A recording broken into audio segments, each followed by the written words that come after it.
never slow up, no I don't take shit. I got no love for the fakeness. If you wanna play tough and wanna hate this, I'll always show up.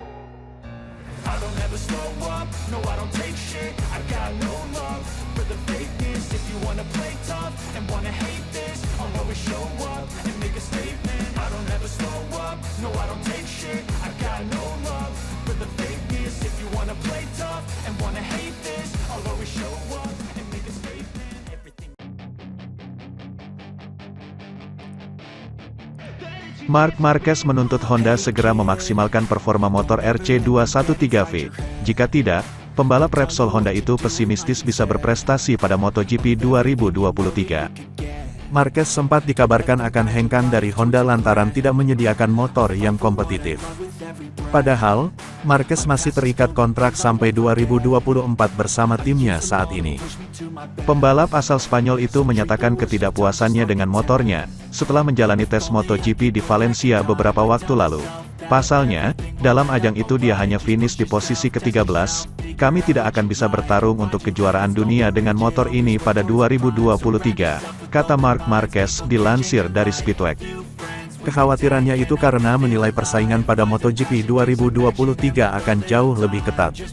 Oleh dikarenakan, kontestan lainnya pasti juga akan berbenah menjadi lebih baik, Baby Alien mengatakan menunggu terobosan dari timnya dalam waktu dekat. Lantaran, Marquez punya ambisi besar membawa Honda kembali bersaing pada MotoGP 2023, mengharapkan lebih banyak inovasi dan pembaruan secara signifikan dari Honda untuk tes Sepang, 10 hingga tanggal 12 Februari tahun 2023, jelasnya.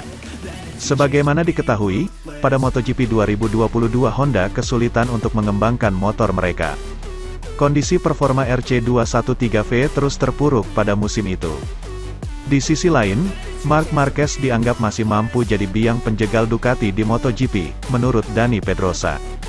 Prediksi Dani Pedrosa itu muncul karena melihat bakat hebat yang ada dalam sosok Marc Marquez.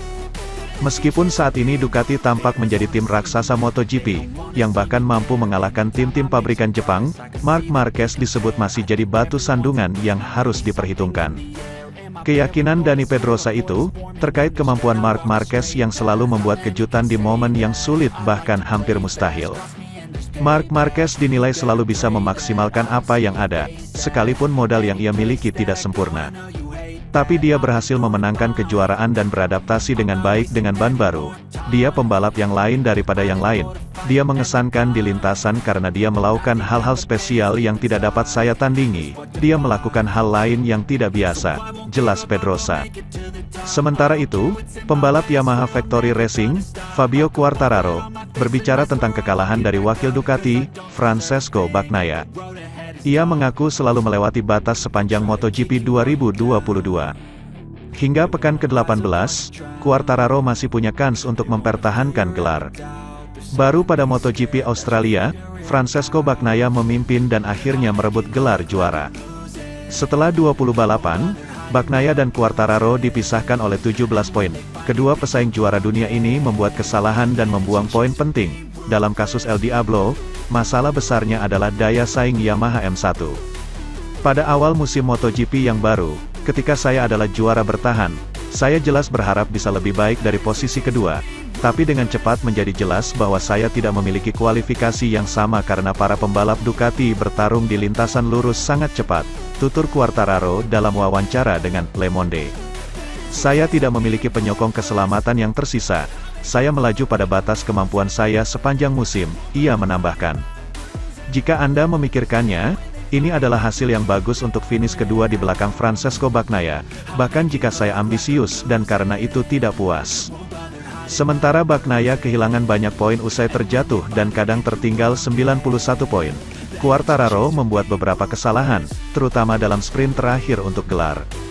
Setelah jeda musim panas, Quartararo gagal menang lagi.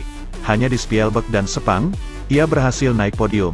Saya dan tim terkadang kehilangan poin dengan cara yang bodoh karena masalah teknis, meningkatkan tekanan udara pada ban adalah masalah khususnya. Tapi, Anda belajar di saat-saat yang paling sulit, Quartararo mencatat.